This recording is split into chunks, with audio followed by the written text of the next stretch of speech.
ৰজায়ো কেতিয়াবা বন্ধুত্বৰ অভাৱ অনুভৱ কৰে। জীৱনত সুখী হ'বৰ কাৰণে বন্ধুত্বৰ বহু প্ৰয়োজন আছে। বন্ধুসকল, পুনৰ আহিলোঁ আপোনালোকৰ মাজলৈ এটি মনৰ কথা লৈ। তেনেহ'লে বলক আৰম্ভ কৰোঁ। বন্ধুসকল, আজি এটা সৰু কাহিনী ক'ম। কাহিনীটো তেনেই সৰু, কিন্তু বহু মহত্ব আছে। আজি ক'ম এটা বন্ধুত্বৰ কাহিনী, এটা অকলশৰীয়াৰ কাহিনী, যিটো আপোনাৰ মোৰ লগত প্ৰায় ঘটি থাকে। তেনেহ'লে বলক আৰম্ভ কৰিছোঁ। এখন হাবিত এটা বান্দৰ আছিল। বান্দৰটোৰ কোনো লক্ষণ নাছিল। সি অকলশৰে ইফালৰ পৰা সিফাল, সিফালৰ পৰা ইফাল অনাই বনাই ঘূৰি ফুৰিছিল। তেনেকৈ ঘূৰি এটা সময়ত বান্দৰটোৱে অনুভৱ কৰিলে সি আৰু অকলশৰীয়া জীৱনটো তেনেকৈ জীয়াই থাকিব নোৱাৰে।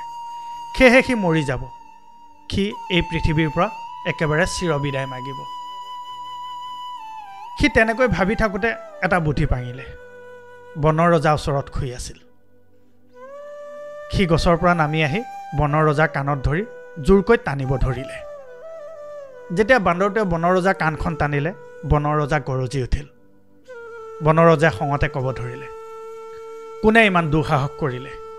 যি বনৰ ৰজাক জোকাবলৈ আহিছে, কাৰ মৃত্যুৰ ইমান কাষ চাপি আহিল, যি বনৰ ৰজাক কাণত ধৰিব আহিছে? কথাষাৰ শুনি বান্দৰটোৱে কপা কপা মাতেৰে ক'লে, মহাৰাজ, মই আপোনাৰ কাণ টানিছিলোঁ। আচলতে মই জংঘলখনত অকলে অকলে থাকি আমনি পাইছোঁ। সেয়েহে মই আপোনাক কাবৌ কাকুতি কৰিছোঁ। আপুনি মোক খাই পেলাওক, আপুনি মোক মাৰি পেলাওক, যাতে মই এই জীৱনৰ পৰা মুক্তি পাওঁ। বান্দৰটোৰ কথা শুনি বনৰ ৰজাই মিচিকিয়ে হাঁহি এটা মাৰি ক'লে, তুমি যে মোৰ কাণত ধৰি টানিলা, আৰু কোনোবাই দেখিছে নেকি? তেতিয়া বান্দৰটোৱে ক'লে, নাই মহাৰাজ, কোনো দেখা নাই। বান্দৰটোৰ কথা শুনি বন ৰজাই পুনৰ ক'লে, দুবাৰমান আৰু টানি দিয়াচোন। আচলতে মই বনৰ ৰজা হ'লেও ময়ো বন্ধুত্বৰ অভাৱ বাৰুকৈ অনুভৱ কৰোঁ। মোৰো এই অকলশৰীয়া জীৱনটোত থাকিবলৈ মন নোযোৱা হৈ গৈছে।